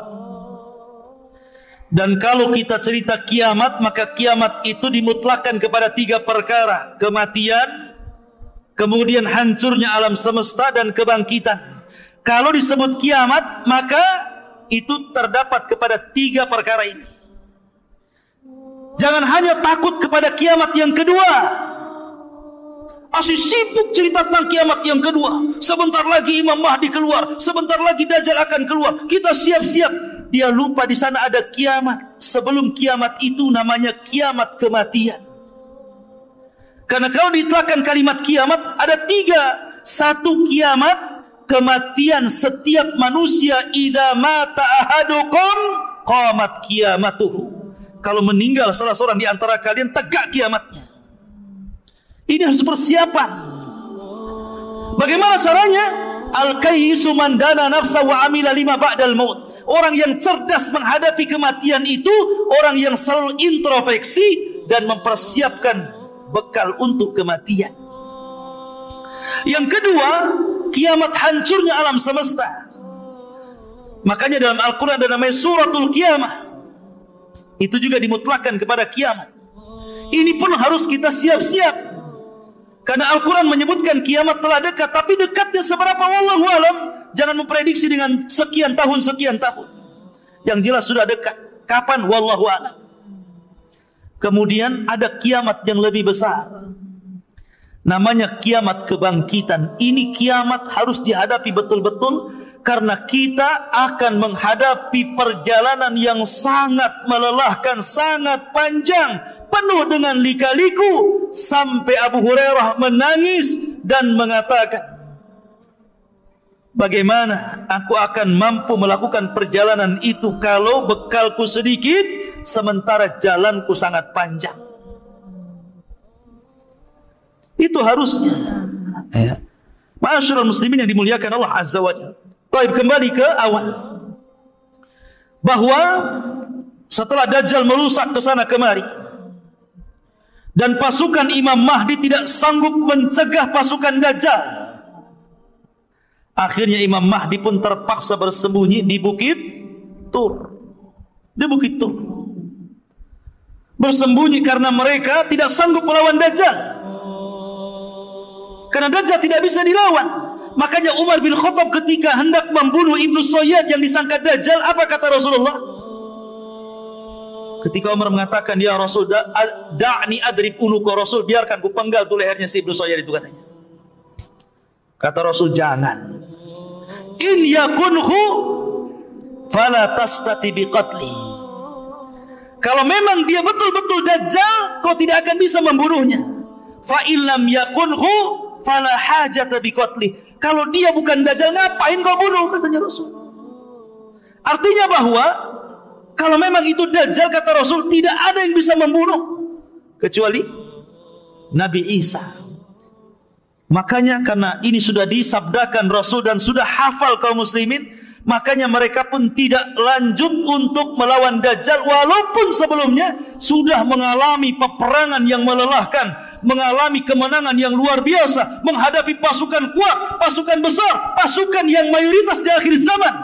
Karena kaum muslimin akan minoritas, yang mayoritas itu orang-orang Nasrani nanti. Ya. Tetapi ketika menghadapi Dajjal mereka tidak sanggup. Makanya sembunyi di Bukit Tur. Sampai kepala kerbau itu lebih baik dibandingkan dinar. Karena punya uang buat apa? Dapat harta ghanimah, harta rampasan perang, emas di mana-mana, tapi yang jual makanan nggak ada, buat apa? Makanya dikatakan kepala kerbau lebih baik dibandingkan dinar. Mereka terkepung di situ. Sampai akhirnya kalau mereka tetap bertahan di situ, mereka akan mati kelaparan. Maka mereka bertekad, sudahlah, daripada kita dalam kondisi seperti ini tersiksa, nyerang tidak, nyerah pun tidak, sudah, kita harus hidup senang atau mati syahid. Maka Imam Mahdi setuju. Pasukan disiapkan. Di malam itu mereka istirahat dengan total, dengan nyenyak. Kemudian datang sepertiga malam mereka bangun. Ketika datang di waktu subuh, mereka pun melantunkan azan. Tiba-tiba Isa bin Maryam turun. Isa bin Maryam turun. Turun ke mana? Turun ke bumi. Ada yang mengatakan, ikhwatu fiddin, kenapa Isa bin Maryam ini turun? Satu alasannya, Isa bin Maryam, hikmah turunnya Isa bin Maryam ke bumi itu, pertama untuk membantah orang Yahudi yang mengatakan bahwa mereka sudah membunuh Isa. Apa kata orang Yahudi? Wa qauluhum inna qatalnal masih ibna Maryam Rasulullah. Maka Allah katakan wa ma qataluhu wa ma sallabuhu walakin syubbiha lahu, sampai kepada ayat wa ma qataluhu yakina bal rafa'ahu Allahu ila sama. Orang Yahudi mengatakan kami sudah membunuh Isa bin Maryam, Rasulullah. Maka Allah mengatakan mereka tidak membunuhnya, mereka tidak menyalib di tiang saliban. Bahkan Isa diserupakan sampai kepada ayat dan mereka tidak yakin membunuhnya. Bahkan Allah angkat Isa sampai ke langit. Ketika dia turun, dia hendak membantah keyakinan orang Yahudi bahwa dia belum dibunuh Yahudi. Enak saja main dibunuh. Saya enggak, masih hidup. Siapa yang membunuh saya? Enggak ada yang membunuh saya. Dengan turunnya Isa bin Maryam terbantahkan prasangka Yahudi. Yang kedua, turunnya Isa bin Maryam untuk menjelaskan kedustaan orang-orang Nasrani yang mengatakan dia anak Tuhan, yang mengatakan dia satu di antara tiga Tuhan, yang mengatakan dia adalah Tuhan itu sendiri. Nanti pada hari kiamat Allah akan memanggil Isa, ya Isa bin Maryam, a anta qulta linnasi ittakhiduni wa ummiya ilahaini min dunillah. Kata Allah, hai Isa, kau yang mengatakan kepada manusia, ambillah aku dan ibuku sesembahan selain daripada Allah. Kata Isa, subhanak, maha suci engkau ya Rabb, in kuntu qultu faqad alimta, kalau aku mengucapkannya kau sudah tahu. Makanya Isa turun untuk mendustakan prasangka orang-orang Nasrani yang selama ini menganggap Isa Tuhan. Maka dia datang sebagai Rasulullah, utusan Allah, tapi bukan untuk menyebarkan risalahnya. Dia punya tugas membunuh Dajjal, membunuh babi, mematahkan salib, kemudian menegakkan hukum keadilan. Dan dia ikut untuk mendakwahkan syiar Islam, mengajak orang Nasrani masuk ke dalam Islam. Itu tugasnya. Ya. Kemudian yang ketiga, bahwa turunnya Isa bin Maryam itu karena sudah dekat ajalnya. Dia harus turun ke bumi dan akan dikuburkan di bumi karena sudah dekat ajalnya, dia harus turun. Ada juga yang mengatakan itu hikmahnya. Ada juga yang mengatakan bahwa dia berdoa kepada Allah ketika dia dalam mimpinya melihat sifat Rasulullah dan umatnya, maka dia kemudian minta ditangguhkan usianya kepada Allah dan Allah kabulkan. Sampai akhirnya dia pun dipanjangkan usianya sampai 500 tahun lebih. Akhirnya berjumpa dengan Rasul ketika Isra dan Mi'raj.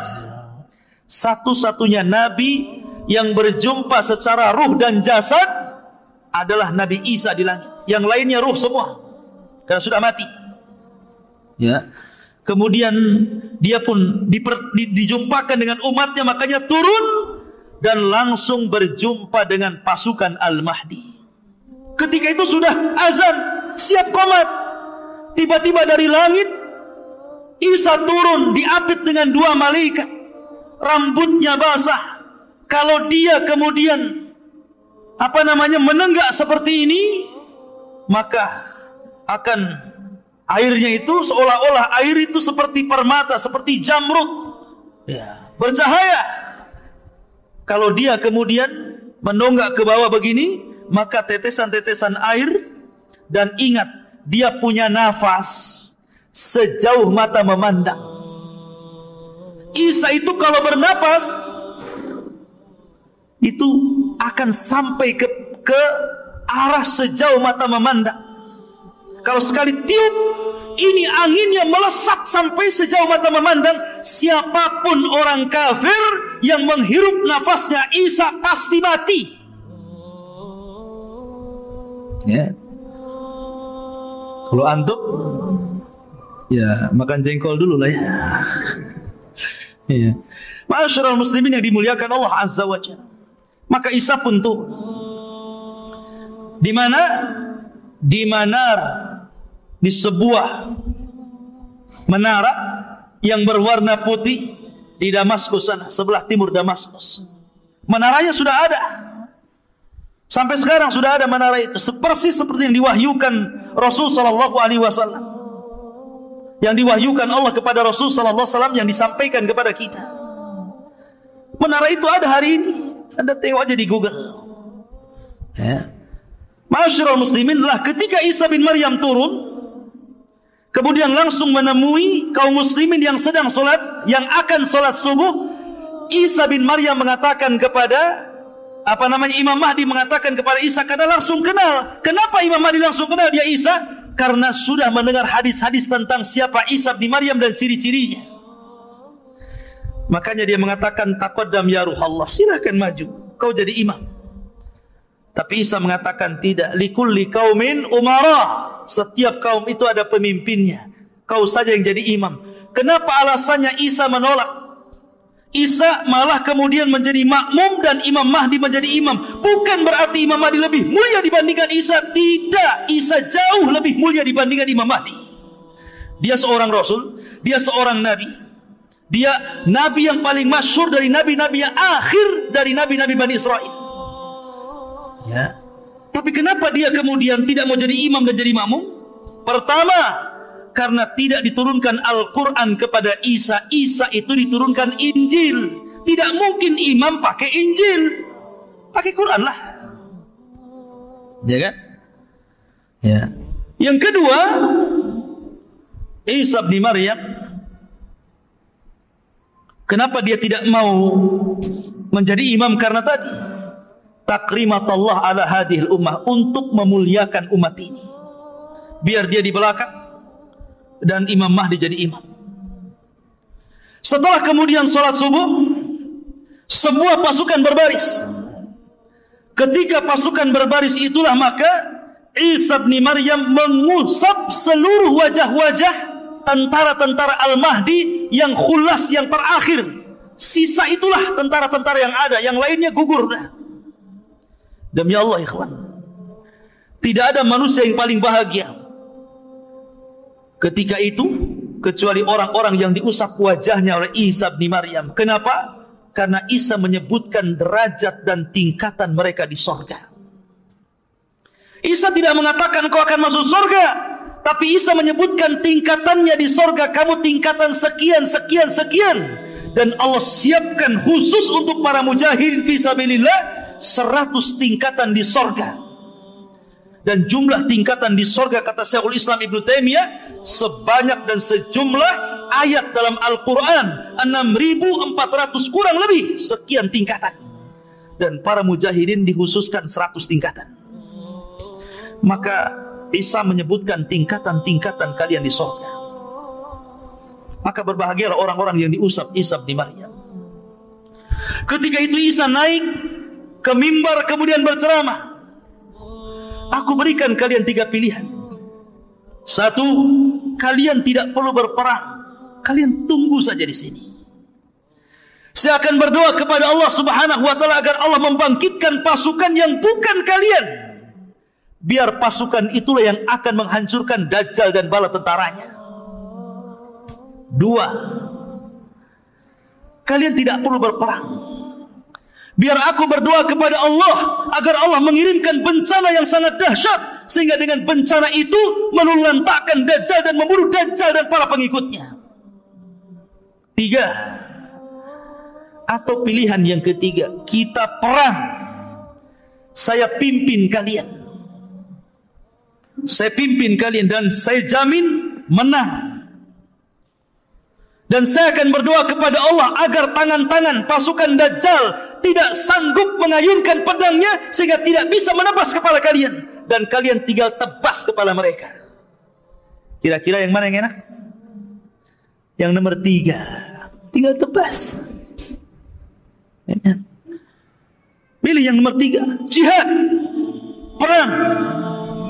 Akhirnya setelah itu Imam Mahdi, kemudian Nabi Isa bin Maryam, kemudian kaum muslimin, mereka pun kemudian mulai melakukan penyerangan. Ketika Dajjal tahu bahwa Isa itu sudah turun, maka dia langsung lekas bersembunyi kembali ke Palestina. Tetapi memang usianya sudah dibatasi, hanya 40 hari. Begitulah sabda Nabi SAW. Maka akhirnya kemudian dia pun dikejar Isa bin Maryam. ke timur, ke barat, ke selatan, ke utara, sampai akhirnya tidak ada lagi tempat kecuali di Babil Lud. Dia bersembunyi di Babil Lud. Maka Isa bin Maryam memegang tonggatnya, memegang tombaknya. Kemudian Dajjal melihat Isa seperti garam yang meleleh tersiram air, ketakutan. Maka kemudian Isa pun menghujam dengan tombaknya, kemudian keluar darah untuk membuktikan dia bukan Tuhan. Akhirnya dia mati di atas tombaknya Isa bin Maryam dengan jeritan yang membuat orang-orang Yahudi dan pasukan Dajjal ketakutan. Dari situlah kaum muslimin akhirnya berhasil menyerang orang-orang Yahudi, tentara-tentara Dajjal. Akhirnya mereka tunggang langgang lari. Ada yang sembunyi di batu, ada yang sembunyi di pohon, ada yang sembunyi di gua. Tapi Allah buat bicara seluruh makhluk yang ada di permukaan bumi. Sembunyi di batu, batu ngomong, "Hei muslim, di belakang no kafir, cepat bunuh sebelum lari." Tiba-tiba yang sembunyi di balik pohon kata pohon, "Hei muslim, ta'al, ini lo di atas, tengok tuh orang kafir di atas tuh, panas saja." Pokoknya sembunyi di mana saja, semua bisa bicara.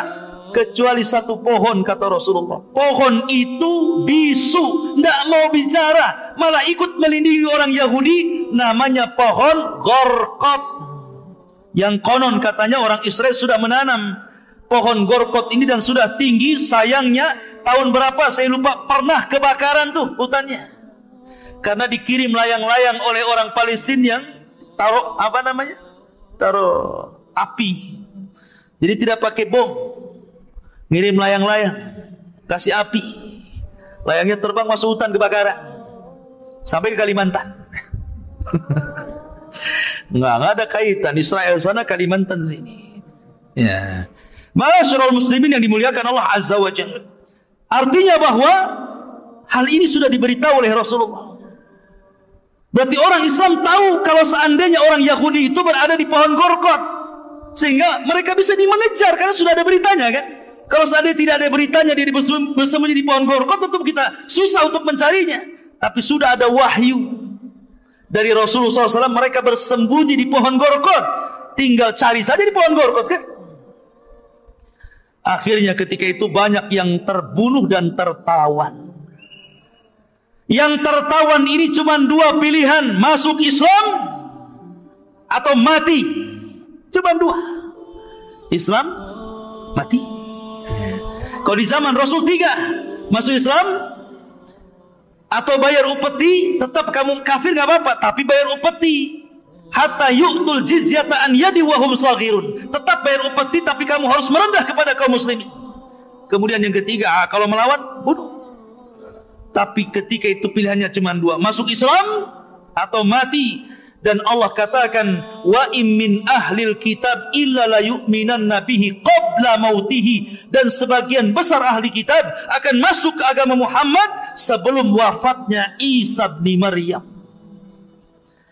Ketika itu Isa bin Maryam hidupkan selama 40 tahun. Walaupun khilaf, ada yang mengatakan 7 tahun, ada yang mengatakan 40 tahun. Tapi pendapat yang kuat wallahu alam 40 tahun Isa akan hidup. Setelah kematian Dajjal, maka kaum muslimin akan diberkahi kehidupannya, di mana semua binatang tidak ada yang saling menerkam. Harimau bisa bertetangga dengan kucing, buaya bisa bertetangga dengan cicak, cicak buaya, bukan Persus ya, cicak dan buaya, bukan cicak versus buaya. Jadi mereka berkawan tidak saling menerkam. Ular piton dengan cacing saling pelukan. Pokoknya jinak semuanya. Manusia bisa bertetangga dengan singa tanpa harus takut menerkam. Singa pun bertetangga dengan kita tanpa harus takut diburu. Pokoknya semua jadi satu bertetangga, ikhwan. Dijinakkan oleh Allah Azza wa Jalla. Tidak ada yang saling menyakiti. Betul-betul berkah. Walau anna ahlal qura amanu wattaqau lafatahna alaihim barakatin minas sama'i wal ardh. Kalaulah penduduk bumi itu bertakwa dan beriman, wajar kalau Allah berikan berkahnya.